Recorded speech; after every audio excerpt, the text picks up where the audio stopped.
વડોદરાથી એક મોટા સમાચાર સામે આવી રહ્યા છે, જેમાં વાઘોડિયામાં સટ્ટો રમાડતા 5 બુકી ઝડપાયા છે. હાલ સમાચારોના વચ્ચે વડોદરાથી એક મોટા સમાચાર સામે આવી રહ્યા છે, જેમાં વાઘોડિયામાં સટ્ટો રમાડતા 5 બુકી ઝડપાયા અને કોટંબી સ્ટેડિયમમાં વુમન પ્રીમિયમ લીગની મેચમાં સટ્ટો રમાડ્યો. હાલ આ મોટા સમાચાર સામે આવી રહ્યા છે, જેમાં કોટંબી સ્ટેડિયમમાં વુમન પ્રીમિયમ લીગની મેચમાં સટ્ટો રમાડ્યો. રાજસ્થાન અને કોલકાતાથી આવેલા 5 બુકીને પોલીસે પકડ્યા છે. હાલ મોટા સમાચાર સામે આવી રહ્યા છે વડોદરાથી, જ્યાં રાજસ્થાન અને કોલકાતાથી આવેલા 5 બુકીને પોલીસે પકડી પાડ્યા છે. ચાલુ મેચે મોબાઈલમાં જુદી જુદી એપ્લિકેશનમાં સટ્ટો રમાડતા હતા.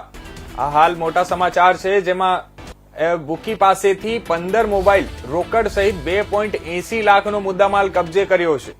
હાલ આ મોટા સમાચાર સામે આવી રહ્યા છે, જ્યાં પોલીસે 15 મોબાઈલ રોકડ સહિત 2.80 લાખનો મુદ્દામાલ જપ્ત કર્યો છે.